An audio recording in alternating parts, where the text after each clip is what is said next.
in the chat, and will be open for comments. If you would like to speak live, please designate that on the form. Otherwise, the committee will review and administration will review your written comment. And with that, superintendent update. Thank you, Gloria. I just want to remind everyone that there will be no school, no instructional activities tomorrow, either in the morning or afternoon. Please know that with every storm, there may not be a decision of a no school day. It's dependent upon the amount of snow that sometimes will weigh on tree limbs, could potentially impact power, and the degree of wind strength, which is supposed to be fairly considerable with this storm. Keeping in mind that our teachers do not live within a 5-mile radius of Westford. They're in diverse geographical locations, and always subject to different weather conditions and power outages, which might put students of that particular staff member at a disadvantage in terms of accessing the curriculum on a particular day. So not every snow event will be a no school day. Just want to thank everybody for their patience and their understanding on the first 2 no school days this year.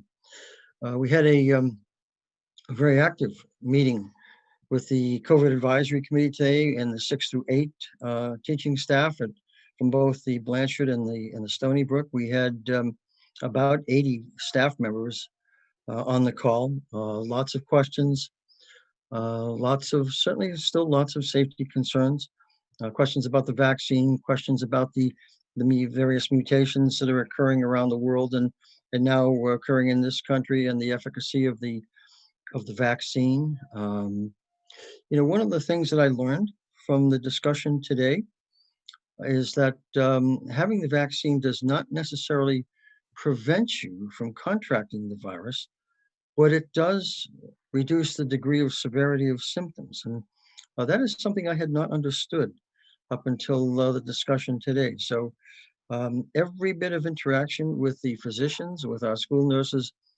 has been helpful, informative, and instructive. And so we know that we need to keep moving forward to get our students back into school on a more full basis and complete basis in terms of numbers of students and length of time, and that's what we're working towards. So I want to thank the doctors and our school nurses in particular, Dr.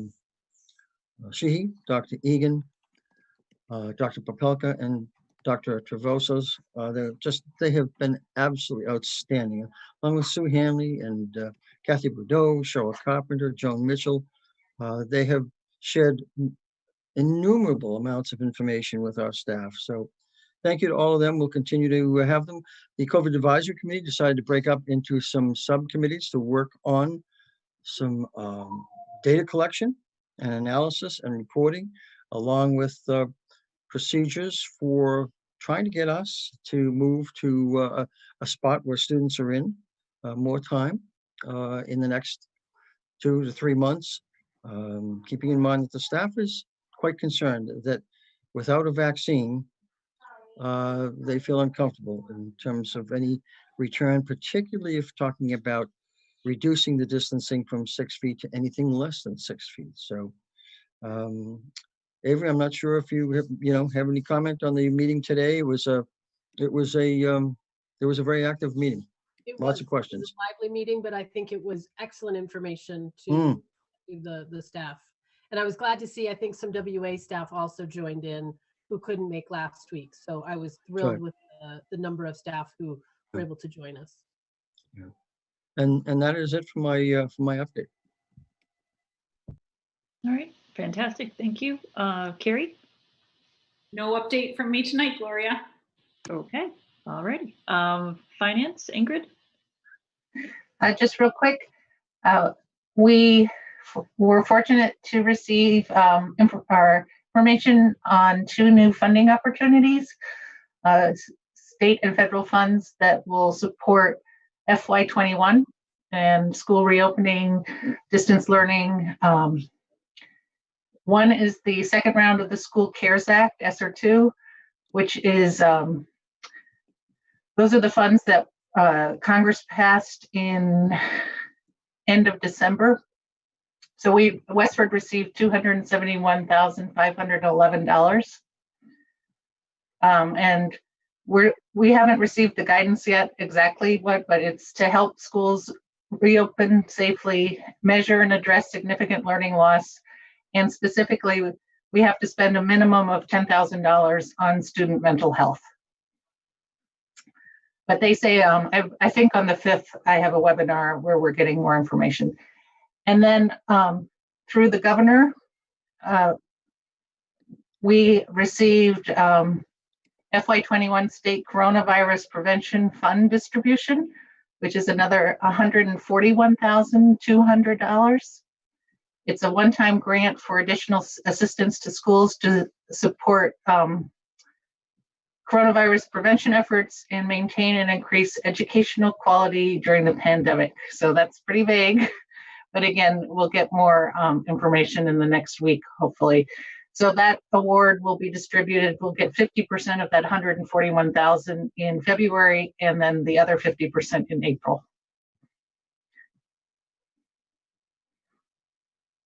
And that's all to support FY21.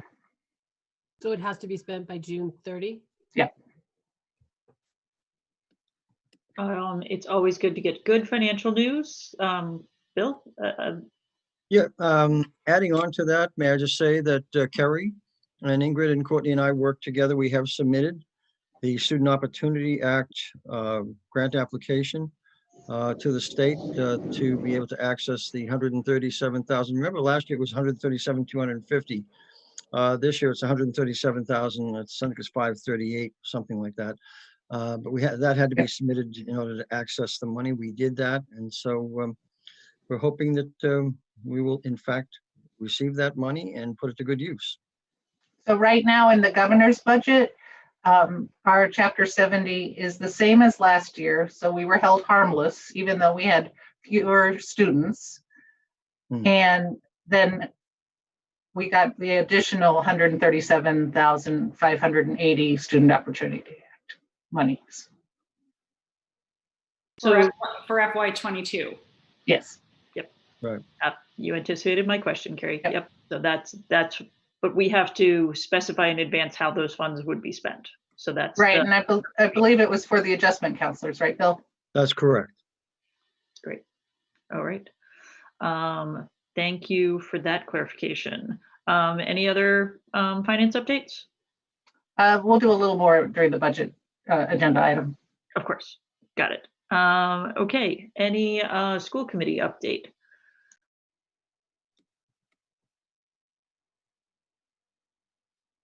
Okie doke. Seeing none this week.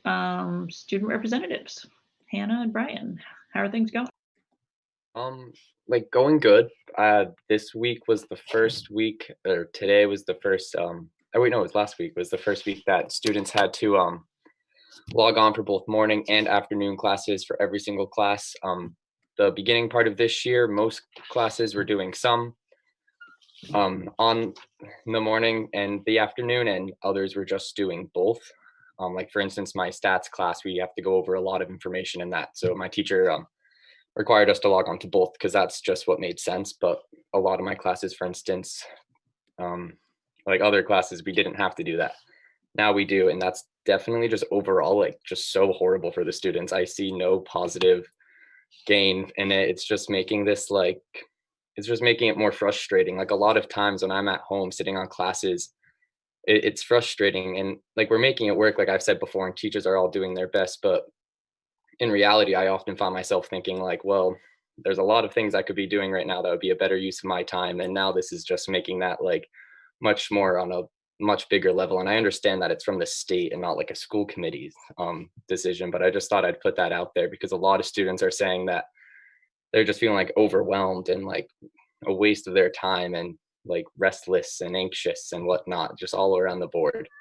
But then again, I do understand like why we need to like have all these precautions and why like we can't be in school full time. But I think like as Mr. Olson said earlier, that our main priority should just be getting into school full times and like getting rid of these half days and going full days and doing what works best for the students, because a lot of the online learning is really not what's healthy for the students.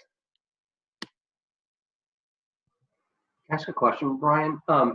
So during that extra time now that, whereas before in some of your classes you wouldn't have been online, is there a range of what that looks like? So, you said there are better things you could be doing. I guess, I think we kind of imagine that in a lot of classes, it may be a time to work on your homework, but you're logged in and the teacher's there if you have a question. Can you talk a little bit about like maybe an example of what it looks like in one or two of your classes and what works best and what doesn't in your view? Yeah, exactly. So for some of my classes, the teacher might just say like, log on, they give like a little update, and then they'll just have us stay on for the remainder of the class to just do our homework. And sometimes that's frustrating for me because I feel like as a senior in high school now, I can delegate my own time enough to figure out when I'm going to be doing my homework and not have to be forced to sit in front of my computer, which is just, when you're sitting in front of a computer all day, then again, that's not what we're looking to do. And some of my other teachers have us log on, they give a quick update and let us go and do our own thing, which is always great. And other times our teachers just have us log on and I'm just sitting there staring at a screen again for an hour and not really taking good use of my time.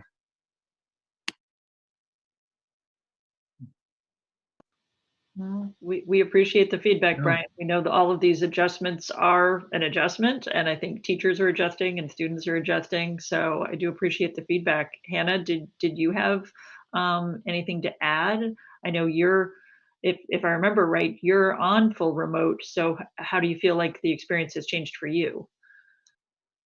Yeah, so I definitely think for the students who are at home in the at-home weeks, it's really overwhelming being on a computer for 6 hours straight, pretty much. I think for some of my classes, it's been useful because they use the time to cover more material. But in other classes, kind of like what Brian said, sometimes we'll just log on and then do our work while we're on camera. And then other times, I feel like some of the teachers don't really know what to do with the extra time. So they give us like activities to do, which sometimes they're useful. And other times I feel like I could be doing other work that I have. But I think it's definitely an adjustment. And this was the last week of the term too. So I think everyone was really overwhelmed in general. I think not having midterms was a really big help. And I know a lot of my teachers were agreeing that they didn't like giving midterms either. Yeah, I think it can be really overwhelming to be on a computer for that long, as I'm sure a lot of you know. But I think it's a big adjustment, and I'd like to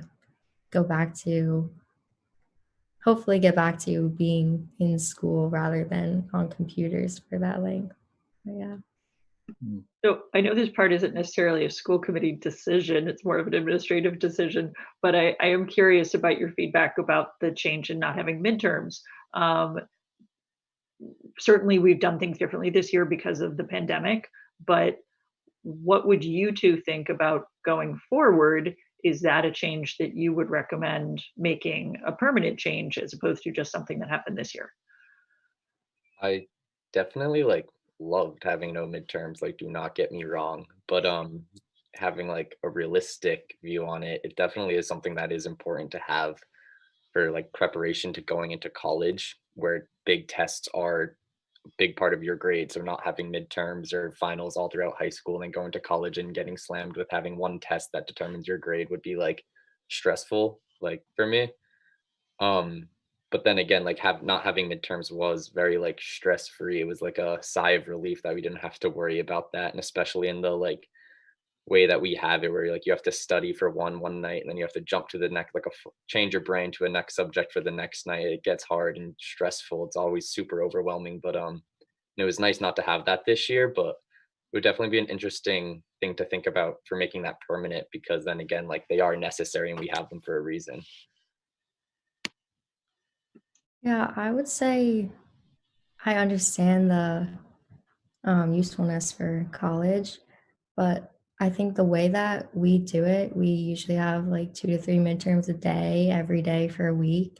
And I know with most colleges, even for finals weeks, that's not like typically how they do it. Um, so I think if we were to have midterms and finals as we usually do, I would suggest we like do it in a different way, maybe because I think the stress of having 2 to 3 finals every day and then switching from, like Brian said, one topic to the next day is a lot for students. And usually we would spend a few weeks preparing for midterms in class and then a few weeks after for teachers to grade them all. So it takes a lot of time out of the content that we're covering. I just think it's a really good idea for us to not have midterms in the way that we usually do and finals, but possibly if it was done a little differently. Good pros and cons and analysis there. I appreciate the thought you both put into that. If there's not any other update at this point, we should proceed to the COVID-19 update.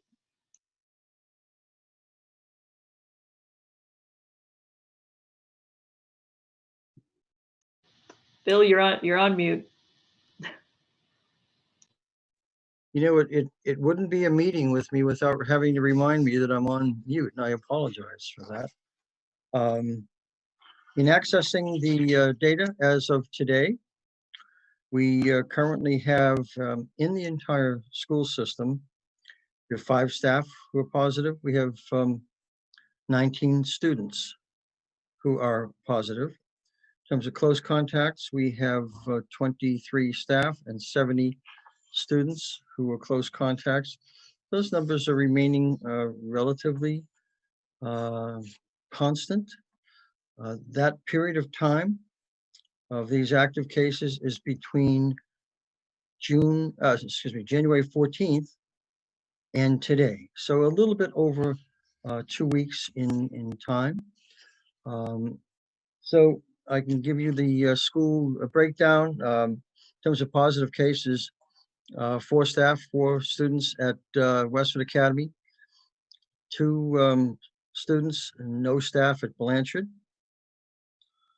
3 students and 1 staff at Stony Brook, 2 students at the Abbott School and no staff, no students and no staff at the day school, 3 students and no staff at the Christopherly School, 1 student and no staff at the Nabnasset, 1 student and no staff at the Miller, and 3 students, and no staff at the Robinson. So, you know, the level of transmission within the school system is negligible.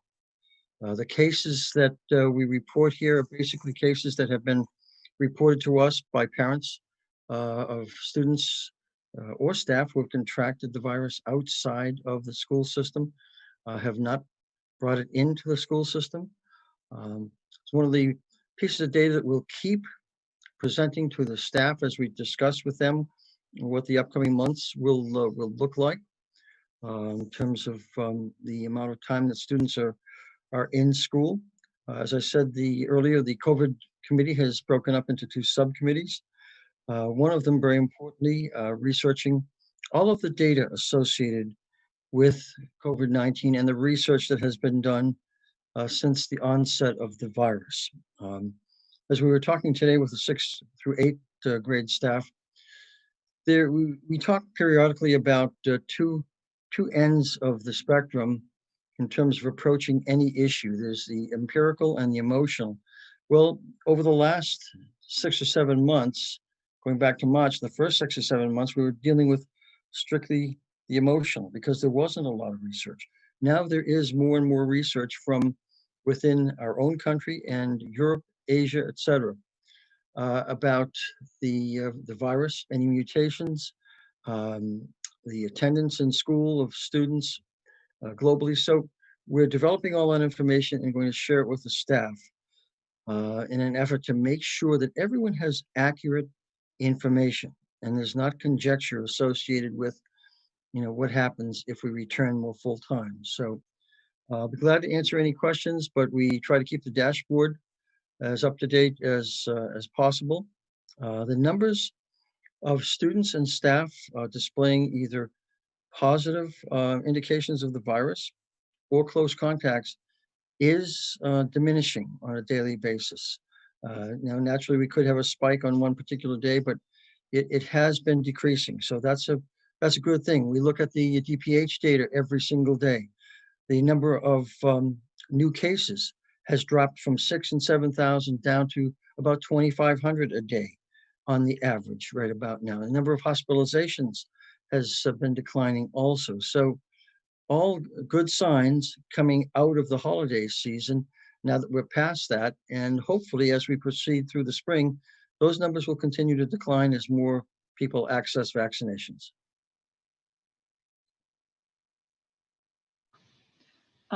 Thank you. Questions, Valerie?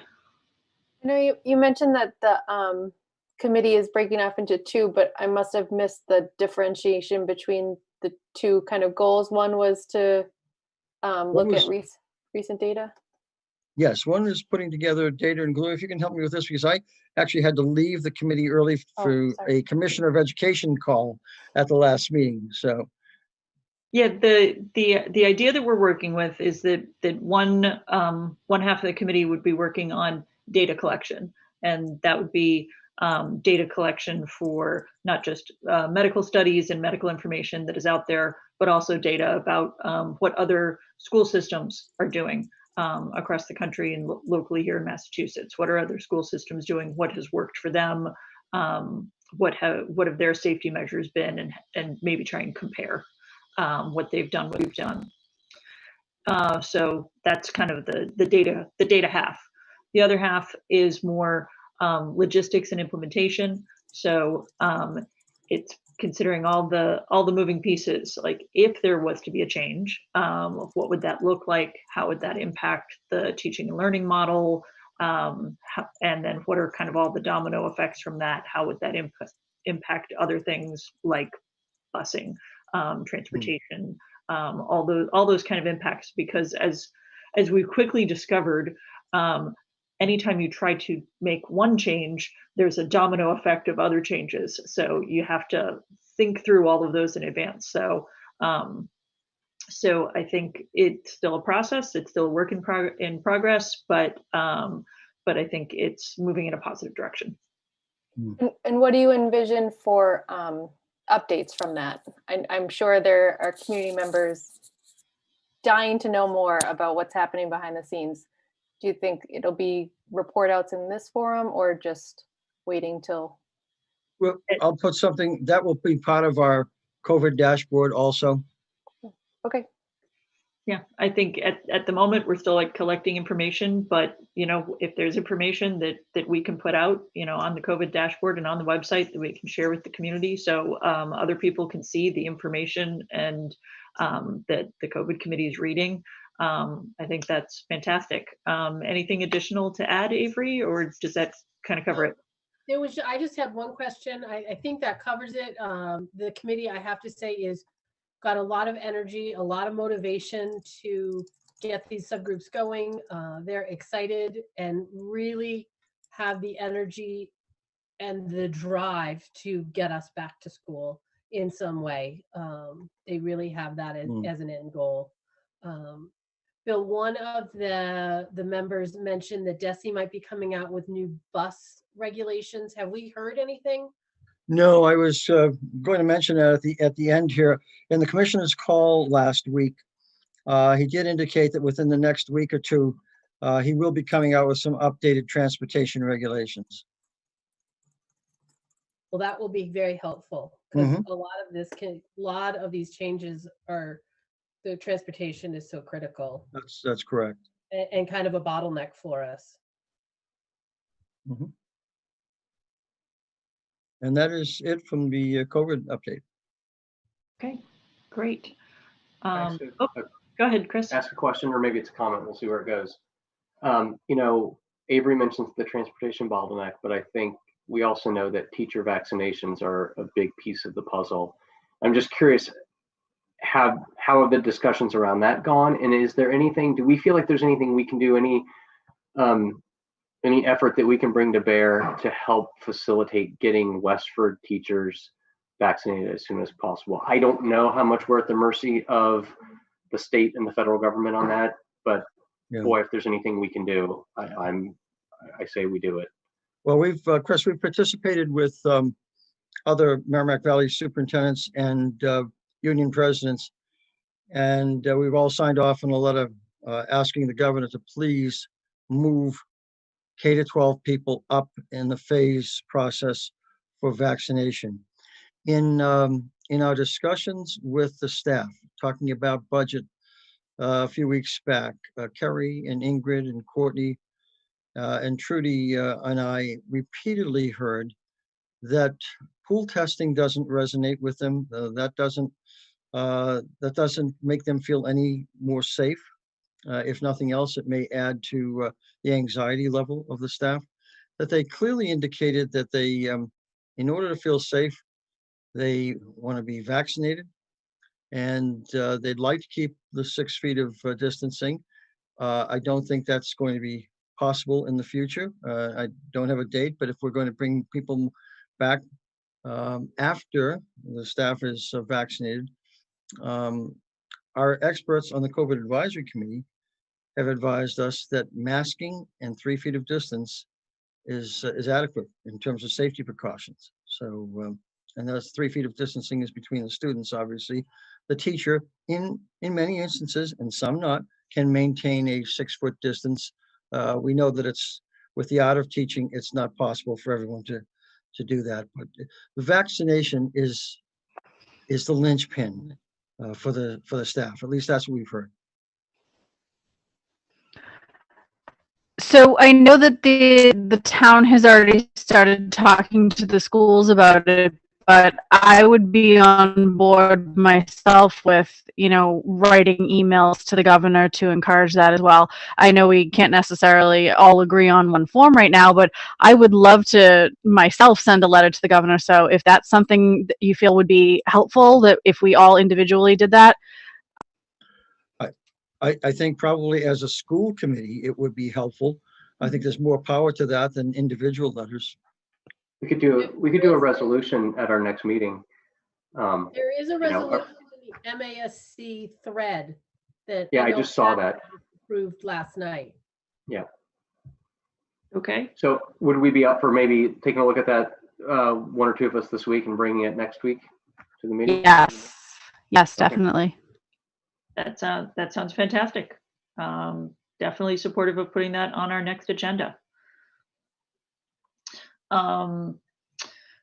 If we're done, any other questions that I missed, or if we're done with COVID-19 updates, we can move on to budget updates.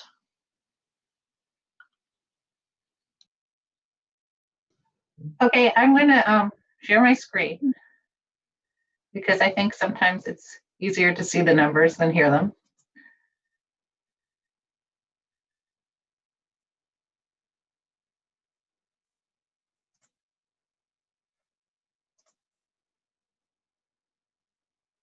All right.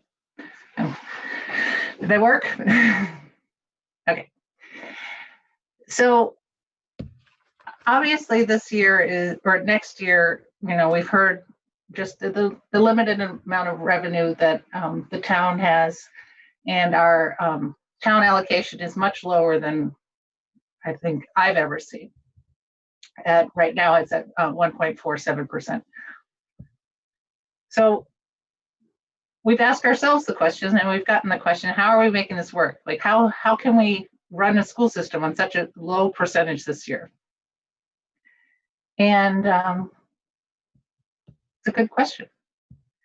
So I tried to break it out a little bit because it does make sense. And again, I know I keep harping on some of the decisions that we made in the last year or so, or you made, are really paying off. And even though we didn't have a crystal ball and didn't really know COVID was coming, it's really helping some of the hard decisions that were made, particularly in the budget process last year. So you'll see in this just quick little chart, the $884,928 is the allocation, the increase. So we get, you know, the same amount of money that we got for 21, and then an additional $885, basically $1,000, which, you know, like I said, is much smaller than we traditionally receive. You know, the town departments are also receiving a much smaller allocation than normally. There's just less revenue. But what really is making a huge difference for us is last year, that circuit breaker reset. That we made the decision to not depend on current year circuit breaker to, you know, save it, try and get back on the cycle that we only spend previous year circuit breaker money and money that we have in the bank, basically, and not spend the money as it's coming in. So what that meant, as you recall, is that we had to spend or allocate more of the general fund for special education out of district tuitions. And that's this year, that's in FY21. So we had less circuit breaker, or we're using less circuit breaker, using more general fund. In 22, because now we've reset the circuit breaker, next year we'll have $2 million of circuit breaker to apply. We need less general fund. So we have now more in the budget that we don't have to spend on tuition and can spend on all the other needs that our school system needs. And that comes out to be the $771,000, which is a nice chunk that we can use to support all the things that we need to support to run a school system, particularly in a year where we're only going to get a 1.47%. And then, as we know, the busing. That 4-tier busing is critical in making this budget work. We've done more work on the times and some of the facets of it. I think probably in the next meeting or so, Bill will give an update on, and jump in anytime you want, Bill, on what the administration's thinking and what might work. And actually, as we've gone through this iterative process, there's been some new benefits that might be possible with this 4-tier system.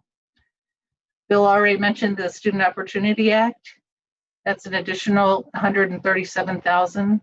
I believe we allocated about $150,000 for adjustment counselors. So that actually, and we just found out about this after the budget was presented to you. So that's an additional funding source that we can offset our budget with. Then we have almost $5 million of other offsets, which includes circuit breaker. That's $2 million, and another almost $1 million of the IDEA grant. And then Bill, of course, rolled his eyes when he saw this, but I had to put it in. You know, the hard work by staff and just general savings that everyone is so conscious of is priceless, because really this year more than any, everyone is just pulling their weight double and 3 times and doing what it takes to give our students what they need. So I hope that provides a little more clarity of why things are actually working. And I am going to just show, because sometimes a visual helps. The orange is the circuit breaker funds to fund out of district tuition. The first pie is 21, and the second pie is 22. And you can see there's much less orange in 22. Or did I know? Yes. Mm-hmm. Right. There's more orange in 20. blue, sorry. Mhm. There's more blue in 22. So the blue is the circuit breaker. So it just shows that visually how much more we can, in circuit breaker funds we have, and then thus the orange is what we use out of the general fund for tuition. So there's less than we can spend then more general funds on some of the other needs of the schools. And here's just one other way to show it. That's, you know, the tuitions and that 771,000. So I went around and around, and for a good visual, I can try again if this one didn't resonate, but hopefully that provides a little more clarity of how we're making this all work this year for FY22. No, I think that really does help, and I do also love a good visual. So on the orange blue, I'm just clarifying for my own understanding. So because there was more blue available circuit breaker funds, For 22 than we had for 22, then we needed less percentage, which is the orange, right? Because we had more of that blue available. Got it. I'll send everyone these slides too, just for your reference. Yeah, and I wanted to also just double check. Can we make sure that gets added to the packet for anybody watching at home? Sure. I think this is valuable information to have summarized in one place. Questions from the committee now, just keeping in mind that obviously we're going to have many more meetings on the budget, and specifically, I know 4-tier busing has been a hot topic of discussion. We will absolutely be discussing 4-tier in greater depth at a future meeting. So keeping that in mind. Questions? Avery? I just want to share that I think some of this is where we will start pulling apart things in the finance subcommittee on Wednesday morning. This gives us a great jumping off point to take a little deeper dive on some things. I know school committee has had some general questions. We'll be covering some of those, but thank you, Ingrid. This is awesome. As Gloria said, I love the visuals, and we'll take a deeper dive a little bit on this on Wednesday. Great. Ming Chen? I think this has been probably already in one of the slides in the last budget meeting. But I'm still like trying to process. Is this like more about accounting, because it doesn't affect our obligation? We are still actually obligated to pay the same amount of tuition plus all the expenses. It just, it comes from a different piece of the pie. But totally, if we put circuit breaker, town appropriation, and all the other grants together, it doesn't change that equation. Is that correct? Yeah, that's right. So actually, I don't have it right in front of me, but I believe in FY22 we have slightly higher tuition. It's pretty constant, but we do have much more circuit breaker to offset those tuitions. And please know, those are the strategic decisions that we make as we move towards the third and fourth fiscal quarter of each fiscal year in terms of what we need to preserve in various accounts, such as circuit breaker and school choice, to leverage our position going into the following fiscal year. And so it's worked out very well for fiscal 2022. Right, and just to remind you, with circuit breaker, we are obligated to spend everything that we've received in the previous year. We can carry over what we receive in the current year, but so that $2 million that we are receiving this year, we need to spend in FY22. Avery? And it was a conscious decision by the school committee in the budget last time to not tap into this year's circuit breaker, so we have it all to use next year. Absolutely, that's what I meant by all those difficult decisions, but it's really paying off. And like I said, we didn't have a crystal ball about COVID, but if we really had to do that hard reset, 21 was the year to do it. Any other questions at this time? Obviously, we're going to keep talking about the budget. There'll be lots more about it next week. Anything else right now? Okay, then now we're moving on to new business, and our first item is an update about our seniors.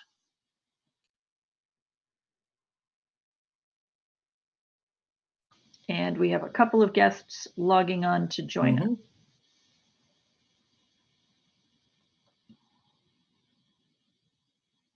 Good evening. Good evening. Welcome. Nice to see all of you. We have got Heidi Heider tonight and Susan Lynch, who are our Capstone co-advisors. They do a tremendous job. And this year I've asked them to think outside the box. As you know, many of you had the opportunity to walk around the building today, trying to keep things as normal as possible and in a very, very unprecedented time. So I just want to really send my appreciation to Susan and Heidi for the work that they've done. And I want to turn it over to them so they can share for a few minutes, because I only have a few minutes tonight, what we're looking at for the Capstone Senior Experience. Thank you, Jim. I do know that we previously shared some slides. Were those going to be shared visually, or should I just go ahead? We'll bring those up for you. Thank you, Chris. Thank you. Wonderful. Thank you. Chris, you could, if it's okay, just proceed to slide 3. I won't give you the whole rundown we gave the seniors. So last week, Susan and I recorded a Google Meet so that we could, during the advisory time, share a presentation with the senior class. I'll just give you a little bit of background on the history of Senior Capstone. Wow, Susan and I have run it for probably 9 or 10 years, but it was started by our guidance coordinator, Wendy Pekacek, probably 16, 17 years ago, I would say. It started with a handful of students, and in recent years, we've moved to 100% participation in some fashion. It's allowed Capstone to spend 4th quarter of senior year pursuing either a more traditional internship, a community service type of activity. And you can see the slide gives a few examples of types of organizations that have collaborated with us. Students who have 2 or more AP courses had the option to apply to do a research paper or a research project. During the 4th quarter, students don't attend classes except for AP courses until the exam has occurred. The students have a faculty advisor to whom they meet weekly, submit journal entries, written assignments. And as I did mention, in recent years, we have moved to 100% participation. Next slide, please. Thank you. So why are we rebranding? We thought it was really important this year to kind of shift, number one, our expectations, but number 2, also be flexible in our approach. And we thought by renaming it, it would sort of send a message that this year's different and we can't pretend that it's not. But we've spent a lot of time, talking as advisors, talking with some students. We met with some student council students, and we've sent out surveys to seniors. We had a meeting a couple of weeks ago with some senior teachers, really just trying to get an idea of what people are hoping will happen. And we don't want the students to lose this opportunity. The class of 21 has lost so much, and we don't want them to lose this too. But we realize that we have to be flexible in our approach and think outside of the box a little bit. Next slide. So the main difference is there still will be some similar elements. Students can secure an internship, a community service-based activity, or a research paper or project. Students will still have a faculty advisor. We are going to think a little bit more about how much written assignments we're going to require. So that's something that's still in the works. Again, we want flexibility. Students can pursue experiences in person if safe or appropriate, remote if that's what's agreed upon, or a combination of the two, hybrid if you will. We thought this was a good idea and a good opportunity this year to give every senior the opportunity to apply for a research paper or a research project. We've had many students who really get excited about a certain topic and they weren't eligible because they didn't have the 2 AP classes. We view this year as an opportunity to let all students apply for that opportunity and see how it goes and see if this could change how we do some things going forward. The experience, instead of just fourth quarter, so typically starting about April 7th or 8th, instead it will be 4 weeks in the month of May. That's for a couple of reasons. Number one, so that teachers have more time to get through curriculum. And number two, we're also hoping that there can be a variety of experiences that can be held more safely outside. And the month of May is usually a little less risky than, let's say, the beginning of April. So those are two of the big reasons for that. And again, it's all about flexibility. We're, working with students to hear their ideas. We want to say yes to things and not no. So there's going to be a lot of different conversations about ideas that students have and how we can try to make those ideas work. AP students, we're going to do things a little differently this year. If they want to participate, they can begin after their last AP exam. So they can do a more abbreviated version, hopefully to try to alleviate some of the stress they have dealing with both senior experience and studying for exams. And again, in the theme of flexibility, we don't feel it's appropriate to mandate participation for a variety of reasons. So we are currently polling students to see who wants to participate and who would prefer to stay at WA. And now I will turn it over to Susan. So when we presented it to the students last week, the next question is, so now what? Now what can I do? Now what do we want to encourage our students to do? So because it's not mandatory this year, one of the biggest questions even Heidi and I were facing is how many kids are actually going to want to participate? What is, who's interested given the parameters of the program and where we are. And we did I think it was early November, we'd sent out just a quick informal survey to the students asking if, what they were interested in. Did they want to participate? Were they more interested in staying? And we got a really mixed bag. So we really want to see from them, now that we're that much further along in the process, how many of them are actually interested in participating. So we're asking them all to complete a form by this Friday. And we're encouraging them to start thinking about what they want to do. This part of the process has not changed. We've always really encouraged them to think about how they can use this time in a way that will best benefit them. Because for some of them, for example, they've learned about one little topic in psychology and they were so incredibly excited about it and they want to kind of delve deeper. So we want to give them that opportunity. Or some of them really want to work, with their church. They've started a community service project and they'd like to continue. So we're trying to get the wheels kind of turning in their brains right now. And one thing that really hasn't changed for us is working with them on these soft skills of talking to people and networking, and really encouraging them to, even though it's a little scary, reaching out and, asking a parent, a guardian, a neighbor, saying, I'm interested in this. Do you know anybody that might be able to help me? Because we do feel that that's an invaluable skill that a lot of them are learning for the first time in this process. If you could slide down, thank you. We do have a very extensive website. So we did, if you want to research and learn more about what we've done in the past, we left all of the previous information on there because we do think there'll be some elements of the capstone as part of the senior experience as well.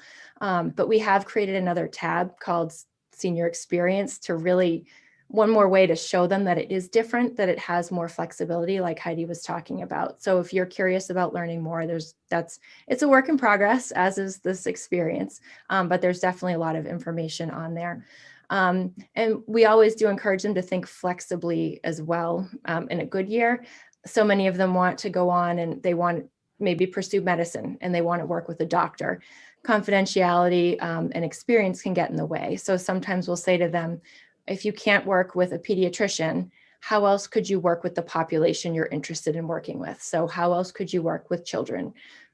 And just kind of getting them to think outside of the box a little bit. That part hasn't changed as well. And our hope is, as we get more data from this, the initial form that we have them complete for Friday, we'll know, how we can help kind of steer this experience moving forward. And we'll have more time with them during advisory blocks to talk about the expectations and the parameters of the program. Could slide down. I think there we go. And like we said, we'll have our applications will be available on the Senior Experience tab. We're kind of working on those right now. We'll have another advisory and we'll keep talking with them about networking. We do have, I said to them in the presentation, I know I sound like a broken record, but this is super important as a skill for them to have. And we do have some tips on how to network there too, because sometimes they've heard that buzzword, but they don't know what it looks like. So teaching them the words to use and how they could reach out as well. We did ask, Jim was very helpful in sending out an email to all of our parents and guardians.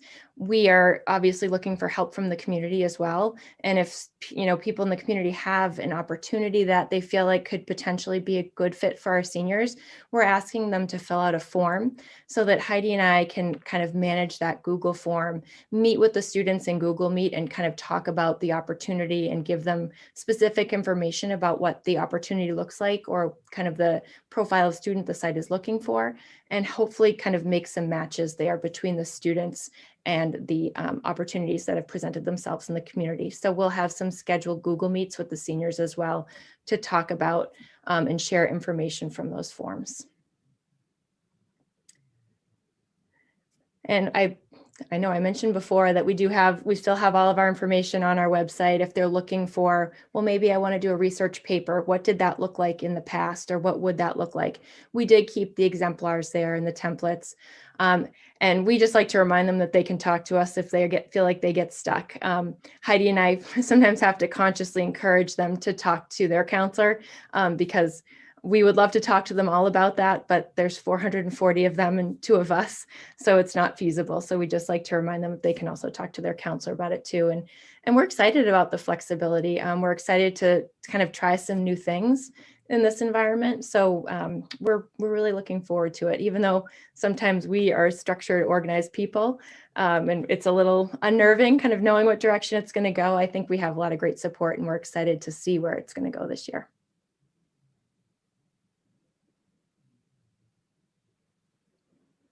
Thank you. That's very exciting. And as we've been finding out, the key to this year is flexibility, and you've got a lot of flexibility built in here. So I'm thrilled that there's going to be a new version of this experience for our seniors. Any questions from the committee? That was super thorough. Any questions? Chris. It's not a question, it's just a re-emphasis of the plug. We have 30 attendees watching. So you heard it, they are looking for opportunities for the students. They're looking for internships, volunteer opportunities. So just folks spread the word and rack your brains. And it's just such a cool program every year. And it's going to be another successful year of it, I'm sure, this year too, despite everything. We actually received a very positive email today from a local hospital. As we know, there's a lot of vaccine support that is out there and needed. And so we're hoping that we can perhaps connect with some of the local hospitals to provide some volunteers, again, in a very safe manner. We'll make sure we check everything out ahead of time. But as you can imagine, these people need support. That's a fantastic way for our seniors to contribute to the community. I love that.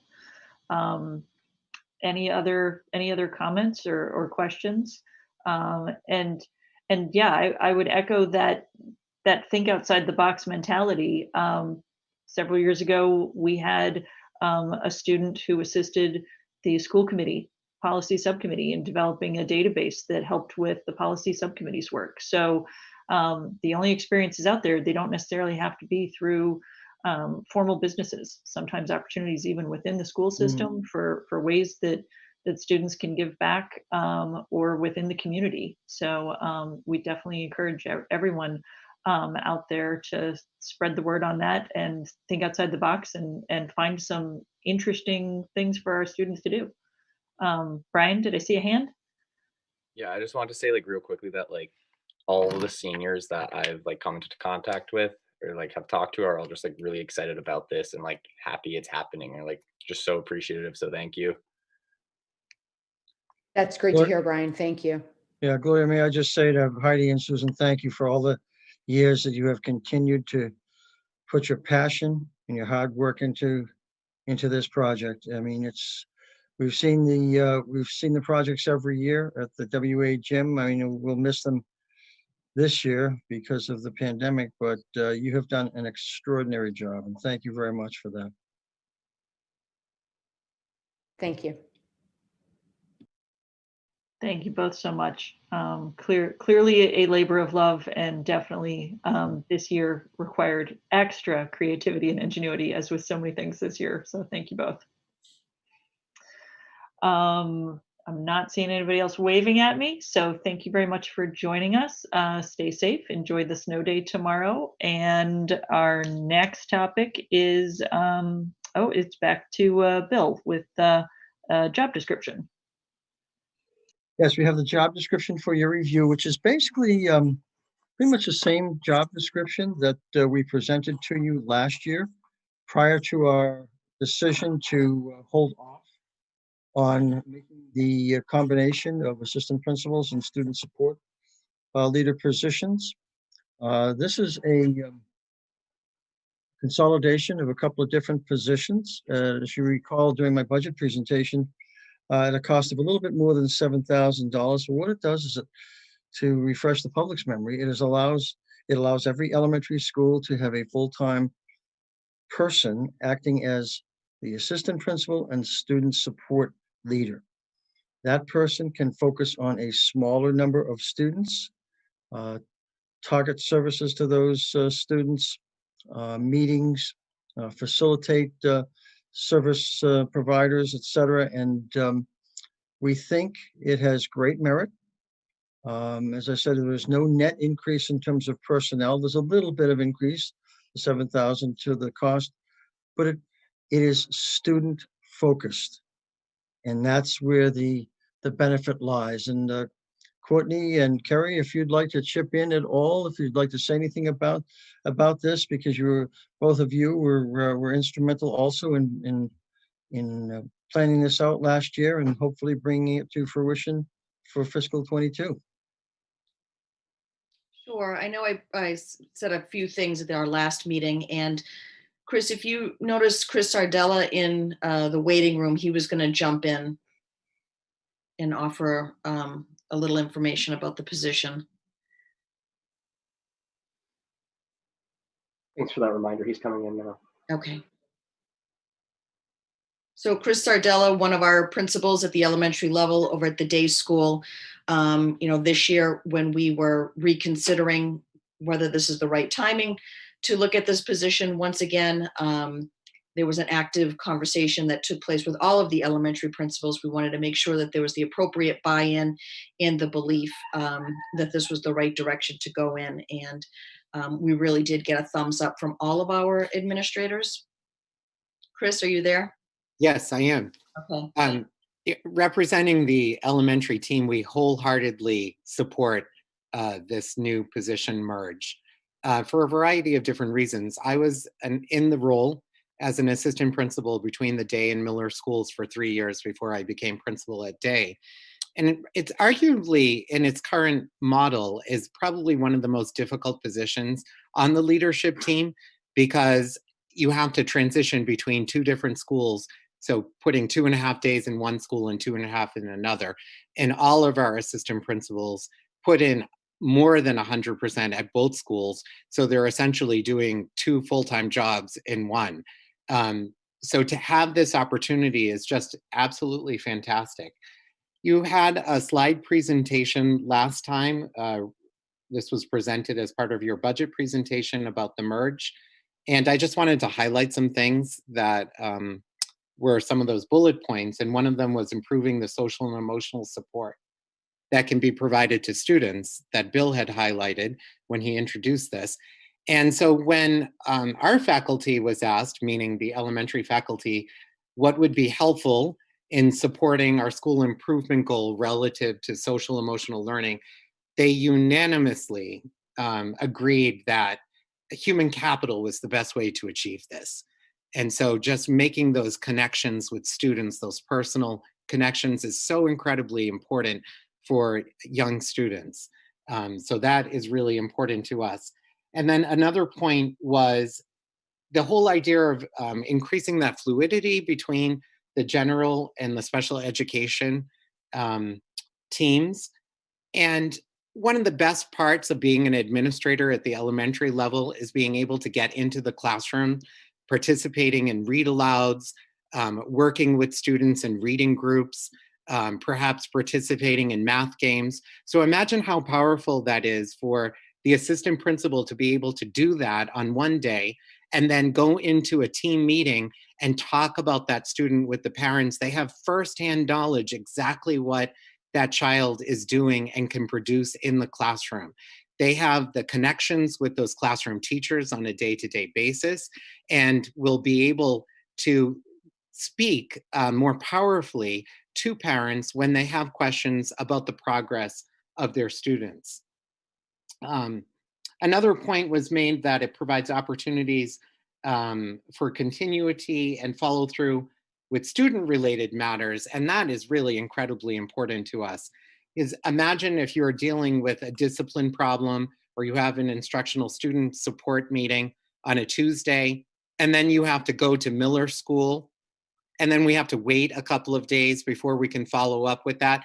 Now, if the assistant principal is full-time in the building, you're not going to lose that time. And that will be able to build on whatever was done the day before. So incredibly important. And then finally, obviously, focusing on stronger family relationships. So if you have two people in the building, two administrators, they're on a team, and then you can form those stronger relationships with family. It was not lost on myself and Donna and the rest of the elementary team that we worried about what would happen about the transition between the K-2 and the 3-5 buildings when this happened. And so we are going to continue to work on strong transitions between the two schools. I know that Donna and I, for the Miller Day teams, have already started forming things like a book club for parents so that we can have Miller and Day parents participating in a common activity and other things like that. And then building up opportunities for students to make connections with their younger peers at the Miller School. So we're definitely going to continue to do all of that so we don't lose that transition. But overall, this is just such an amazing opportunity for us. And I thank everybody for making this possible.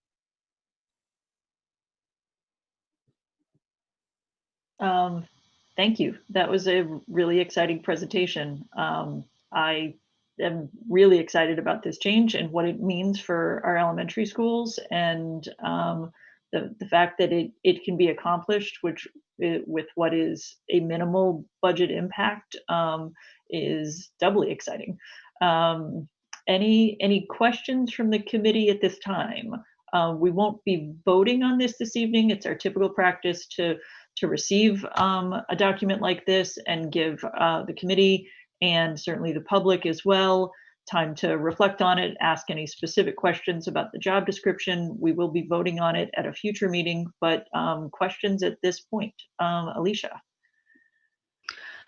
Thank you all for bringing this to us again. And I have to say, after hearing the Miller preschool teachers talk about what it was like to be included in the K-2 building, which is now the pre-K-2 building, the idea of having people in place who, to describe it very simply, who speak the language of special education on the ground every day in other decision-making places, I have to say that's fantastic.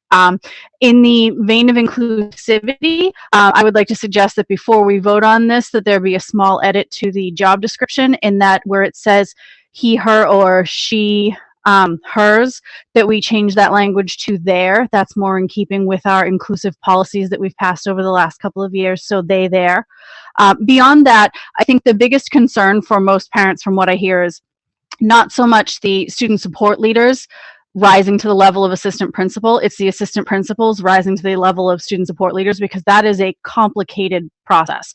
Team meetings, IEPs, 504s. So if you could speak to what the professional development will look like when you plan on beginning the professional development, what it's going to look like from your end, just to reassure parents that there is going to be a structure in place, that they're not just going to September 1st start. There's a plan to make sure everyone is up to speed.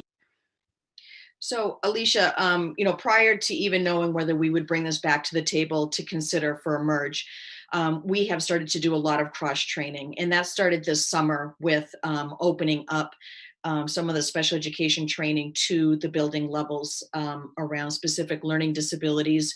What is the criteria for determining that? How are we calibrated district-wide? We had 2 amazing school psychologists lead us in that training.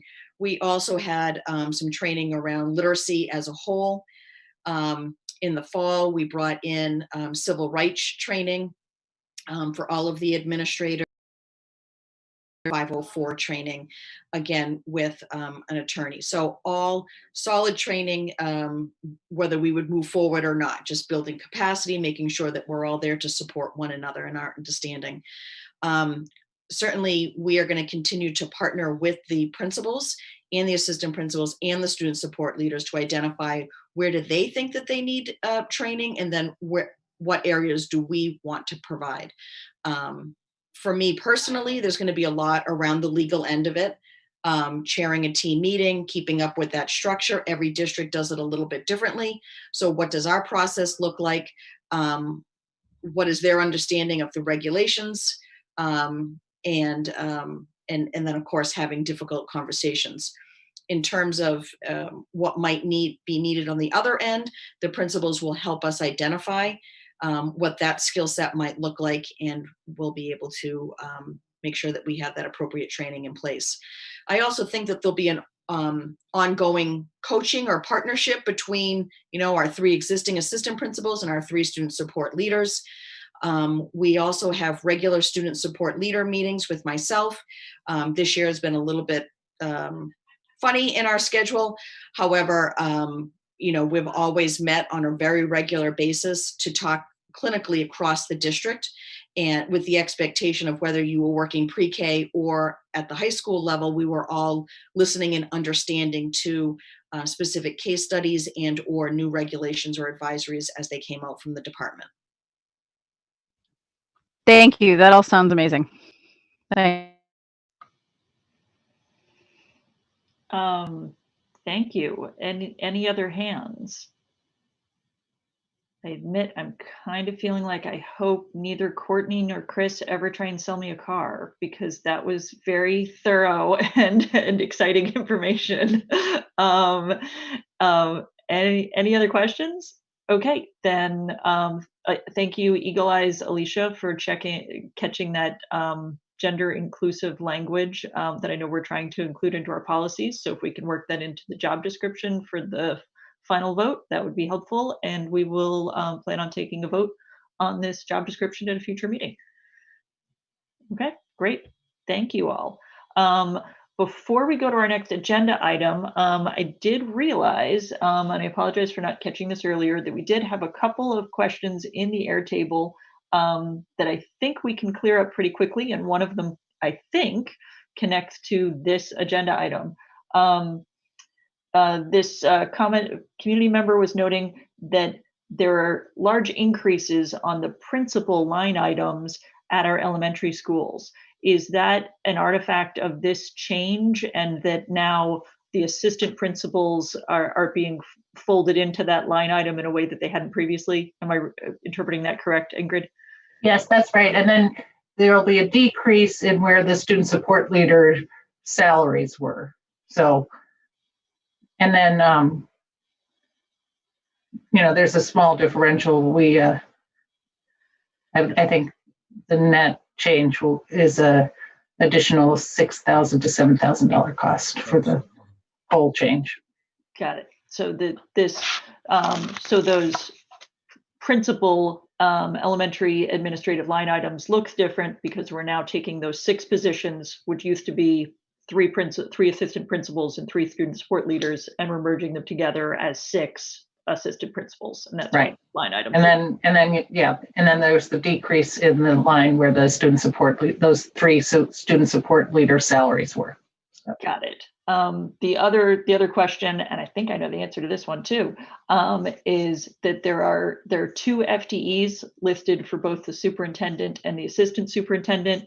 And if I understand the budget correctly, that is because it is the office of the superintendent, which includes both the superintendent and his executive assistant. So therefore, there are 2 salaries, 2 FTEs in that office. That's correct. And the same is true for the assistant superintendent, the assistant superintendent and her assistant. So that's right. 2 FTEs. We don't actually have 2 superintendents. We're not hiding a Bill clone somewhere. We only have one of them. Well, they're actually twins. And so you never know which one you're going to get. Yeah. The last budget question, while I still got you, Ingrid, is a request from Christina Green, a member of FinCom, to see a history of the way special education tuition has kind of hit the general fund over time, maybe the past 5 years or so. I'm sure that's something we can talk offline. Yeah, I'm happy to pull that together. We have that information. So. Yep, that would be great. Okay, so I think I caught up on all my Airtable. Sorry for missing those earlier. And now we can move on to our update from the Town and School Safety Task Force. And we have 2 members of the Select Board joining us. Welcome to Tom Clay and Scott Hazelton. Hey everybody, I see you out there, Scott. Still plugging in. Well, Scott's getting ready to join us. Just to start off, a huge thank you to all the hard work you're doing, to the work of the teachers, work of the staff, work you're doing here on this committee during really difficult times, keeping our students safe and well and learning as best we can. It's much appreciated, and I know on behalf of a grateful town, a grateful select board, we really appreciate your work.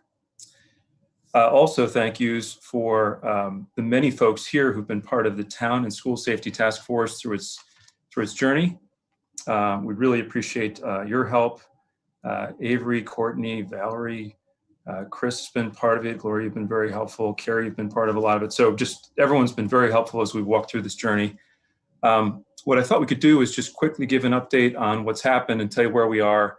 Before I do that, Scott, do you have anything you want to say before we kick off? Nope. I think let's take it away. Okay. Chris, if you can share it's probably a PDF in the materials. I don't know if that's easy to do. That's great. So the town, and if you could please advance the slide. So the Town and School Safety Task Force was started in the wake of the Parkland tragedy.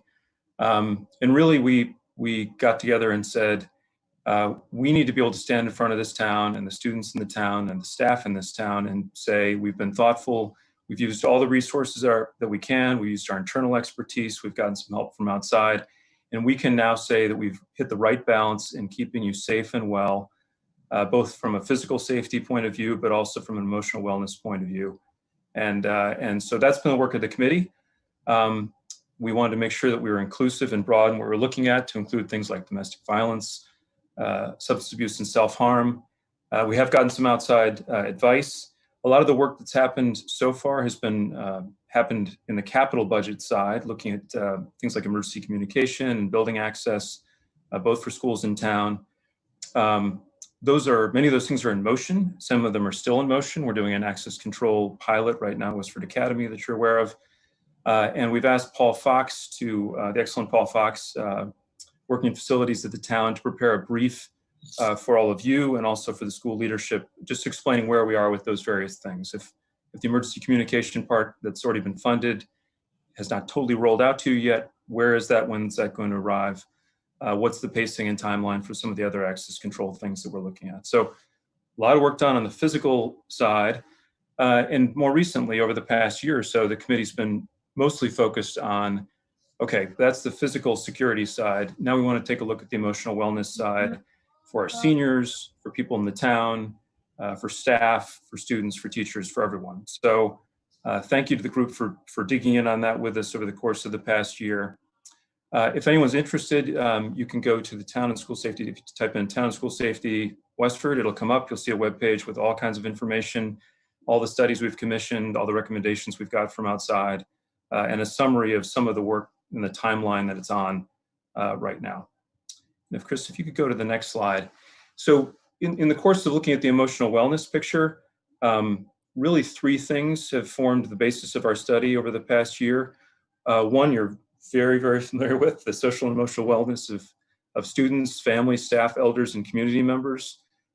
We've received a lot of information. I know you've done a lot of that same work to help us understand that those risk factors are very real, both at both ends of our spectrum, youngest students, rising factor, but also our senior citizens. So we want to be paying special attention to that.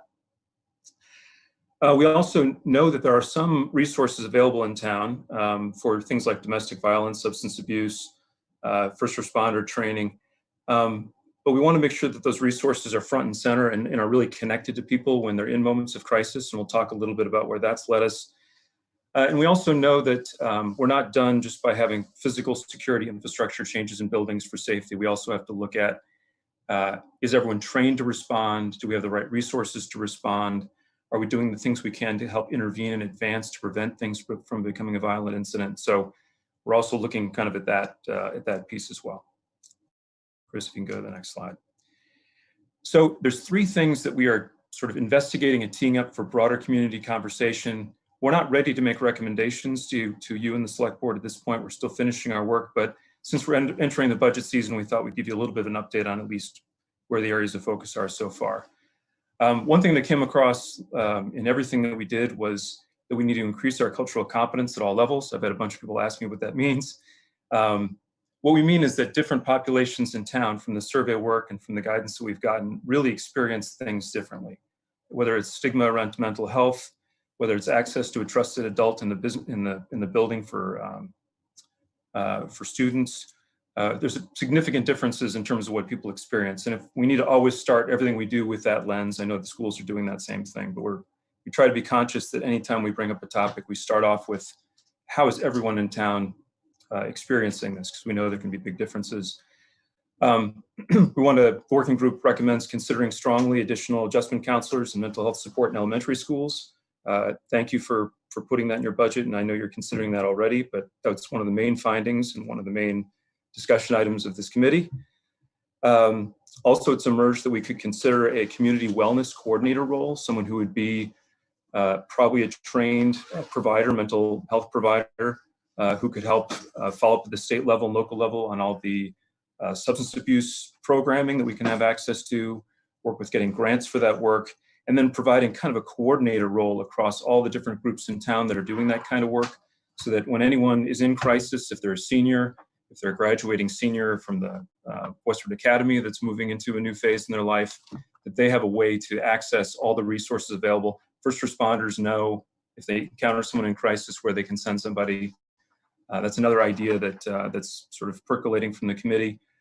And then this third piece, where the first two I just mentioned, the committee's in fairly strong consensus and is ready to bring that to the community for comment. We think both of those have got some real merit and some good support, some good ideas. The piece that we're looking at more closely now is the role of really the unmet safety and security needs that are occurring in schools and buildings. And could that lead to additional roles or additional requirements for school resource officers?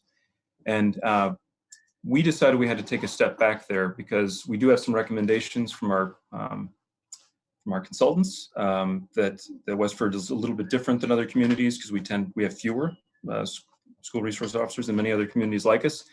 But we know we need to do what's right for Westford, and we need to slow down and really take a look at where are those unmet needs. So that's one of the main things that the committee is looking at now, and Chris and Valerie and many others, Courtney, have been very helpful in helping us begin to think about that. And Chris, if you can go to the next slide.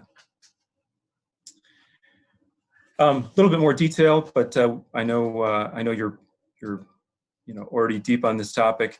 So this is just some of the things that we've seen as benefits, really with your help. Many of the people in the schools help about some additional mental health support for younger grades. So we can probably skip this. I think you're familiar with that. I mentioned a little bit about this town-wide coordinator. I think I've covered most of these points already, but it's really someone who full-time would be looking at how do we marshal all the resources we can and get them to the people in crisis through all the different means that we have here in town. And then the last piece I mentioned, we're looking at, are we done with feeling like we can stand up in front of the town and say our students are safe from physical harm while they're in the school process? Same for people working in the town. Same for our elders when they're taking part in any kind of activities. But specific to SROs, we decided we need to take a step back and really work more in partnership with people in the schools on the ground and really begin to explore what the unmet needs are that could be out there. And so in the first meeting, some very good things came up, like, do we understand what best practice looks like in terms of training? We're going to have some new tools available at the schools very shortly with regard to access control, with regards to communication. Do we feel like everybody who's on that team understands those tools and knows how they'd react in the various crisis situations they might face? Also, we heard that there are some times when people in younger grades, some of the leadership, teachers and administrators would like to be able to call on some of the SROs to come and do some kinds of instruction that they think that SROs would be particularly well suited to, might have additional impact in a positive way, and but feel like they're constrained. They know that the existing school resource officer is already doing sort of 1.5 jobs with all the work that officer is doing. So we're going to continue the discussion with our working group for a while, probably another 6-8 weeks, and make sure that we've uncovered what the schools themselves feel like are unmet needs in terms of response. And also we're going to try to do a little bit of study around how other school systems are doing training for teachers and leadership, and taking a look at some of the new tools that we'll be putting in on the physical security side to make sure we've got a good training program so that everyone can take full advantage of those. If you can go one more slide, and we will have a chance to answer any questions you have, and I'll shut up so Scott can help fill you in as well. So we're going to continue this piece of work. This will probably be another 6 to 8 weeks. Then the Town and School Safety Task Force will meet. We're planning to have some community forums to talk about these ideas and recommendations with the community and see what kinds of input we get. We'll make sure that we draw in the Diversity, Equity, Inclusion Committee, because we know that, as mentioned up top, different communities are going to see these different programs differently and experience them differently, have different needs. So we want to make sure we've got that on board. And then ultimately, it's the goal of the committee and the charter of this committee to come back to you and the select board and make recommendations based on what we've learned. So maybe I'll stop there and ask Scott if he can share anything that I've missed. I'm sure there's a lot, and then we can answer any questions from your committee and the public. I think you hit it most of it, Tom. I guess I just want to say up front, one of the early things we discovered was a lack of consistency amongst our school SOPs and protocols on safety and communications, and they were quite good, actually. We had pretty good marks from our consultants, but they weren't always consistent from school to school. So big thanks to Bill, to Carrie, to our principals for really tightening those things up and making them state of the art in terms of how we handle possible emergencies in the future. And then I guess the second thing would just be a matter of expectations. It's taken us a couple of years of capital cycles to get the current investments in place for communications and access. There's still a little bit more to go. But I think the same thing with this kind of staffing. It won't happen overnight. It may take a couple budget cycles, but it is something that we're committed to see through. Yep. Thanks, Scott. And I do want to just mention again how much hard work has gone in from the schools already and the school personnel.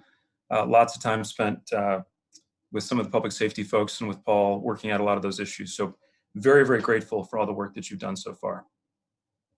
And I guess, Gloria, I'll if there's any questions, I'd be happy to answer them, or otherwise we'll look forward to coming back to you with recommendations sometime soon.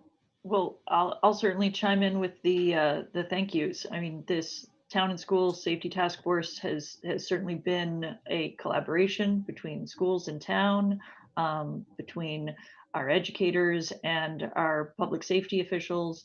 I think it's yielded some significant benefits for the school system already in terms of our process, procedures, and safety and communications. And look forward to hearing your continued recommendations as we move forward. I'm sure there are probably a couple of questions from the committee. Alicia. So thank you again for all your work, and I'm thrilled to see such a focus on social, emotional, and mental health. From that point, I would like to suggest that when you're reaching out to community groups, that you also reach out through Courtney to the Special Education Parent Advisory Council, to their executive board, because I know that there's a lot of concerns around school resource officers and children in crisis, children with mental health needs, some students who may be on the spectrum, and they are an excellent resource, and they have a lot to say on the subject, and they do have a lot of concerns that I know that.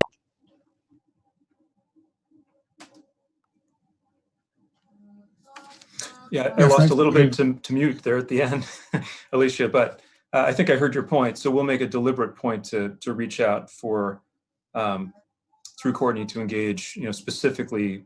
I think we're thinking we'll have a couple different groups. We'll probably have one that's more school focused. Maybe we should have one that's more, we just want to make sure we're including all these different communities and hearing what they have to say. So we'll make sure to do that. Alicia, I've got a daughter who's special needs, so she's out of the academy now, but she's on her own. Maybe you can hear her in the background. So yes, your question is near and dear to my heart. We're going to definitely take care of that demographic in our schools, and frankly amongst our adult population as well. Yes, thank you. Thank you. Thank you, Robot Alicia. And thank you both. I think that's an excellent idea, and I think it does go beyond the SRO considerations that are happening now. I remember several years back having a conversation with a parent whose student is no longer in the system, but at the time was a newly diagnosed epileptic, and there was a fire drill, and her daughter had a seizure reaction to the flashing lights from the fire drill that hadn't been anticipated. So there can be all sorts of safety implications for students with special needs, whether they be learning needs or medical needs, and that can impact safety during an emergency. So I think it's important to loop that community in. Thank you. Any other questions? I believe there's also an announcement that I don't know if we've officially made regarding the SRO position. I don't think it's my place. I think that's probably Bill's place. But I think we do have an update there. And you're on mute. We do have a new SRO. And, I wrote his last name on a piece of paper at work. Detective Bernadine. What is it, Tom? Detective Bernadine. Bernadine, yes. In fact, I was talking with Tony this morning after we took the trip at Westford Academy. He was meeting with Sergeant Provow, now Sergeant Provow, and we had a nice talk for a few minutes. And Tony is very eager to meet all the students, to meet all of us, and he scored very highly on the interviews. I was looking at all the interview ratings and looking very much forward to working with him. Well, we're certainly sad to see Sergeant Provow go, but thanks Sergeant Provow for all of his service to our schools and students, and welcome to Detective Bernadine. Anything else? Okay. Great. Thank you, Tom and Scott. Good to see you too. Thanks for joining us. We'll see you at a future square on a screen. Thanks. Great. Stay warm. All right. Bye-bye. Next up, I think we have some warrant approvals. Alicia?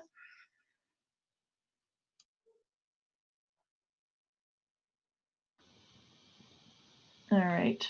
As we're pulling those up, I'll add a reminder for those that are with us.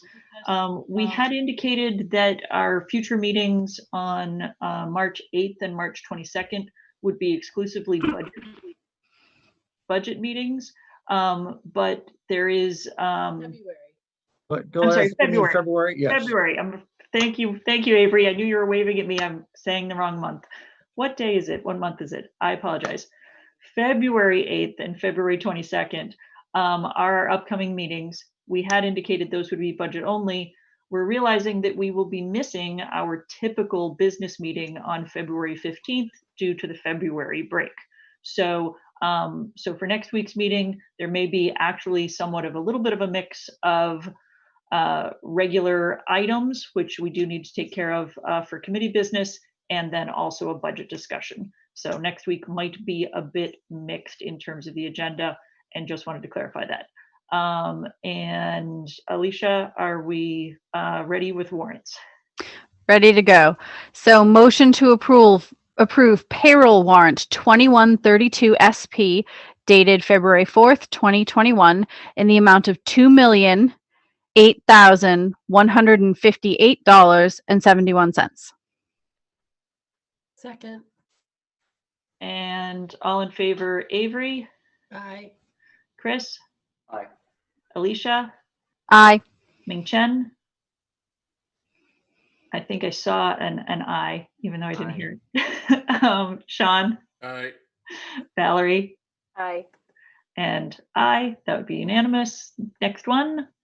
Motion to approve expense warrant 2132 SE dated February 4th, 2021 in the amount of $459,457.55.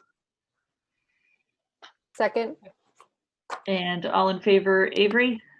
Aye. Chris? Aye. Alicia? Aye. Ming Chen? Aye. Sean? Aye. Valerie? Aye. Aye. That would be unanimous. Next up. Motion to approve school committee budget meeting minutes dated January 11th, 2021 and January 25th, 2021. Second. And all in favor, Avery? Aye. Chris? Aye. Alicia? Aye. Ming Chen? Aye. Sean? Aye. Valerie? Aye. And aye. So that is all. Sorry for working on those, but then we move to motion to approve joint boards executive session minutes dated April 7th, 2020 and May 5th, 2020, not for public release. Sorry, did you read both budget dates? Both Yes. budget? Okay, sorry. Yes. Second. And all in favor for just clarifying, making sure we're on the same page here, April 7th, 2020 and May 5th, 2020, not for public release. To Avery? Aye. Chris? Aye. Alicia? Aye. Ming Chen? Aye. Sean? Aye. Valerie? These are before my time, so I'll abstain. Fair enough. And I would also be in support, so that would be 6 in favor and 1 abstention. And final motion of the evening. Motion to adjourn to executive session to discuss strategy with respect to collective bargaining in an open meeting may have a detrimental effect on the bargaining position. The committee will not return to public session. And all in favor, Avery? Second. Oh, sorry. Thank you. Thank you, Valerie. All in favor, Avery? Aye. Chris? Aye. Alicia? Aye. Ming Chen? Aye. Sean? Aye. Valerie? Aye. Aye. So that is all in favor. We stand adjourned. We will not be returning to public session this evening. So everyone, please stay well, be safe, and enjoy your snow day tomorrow. And folks,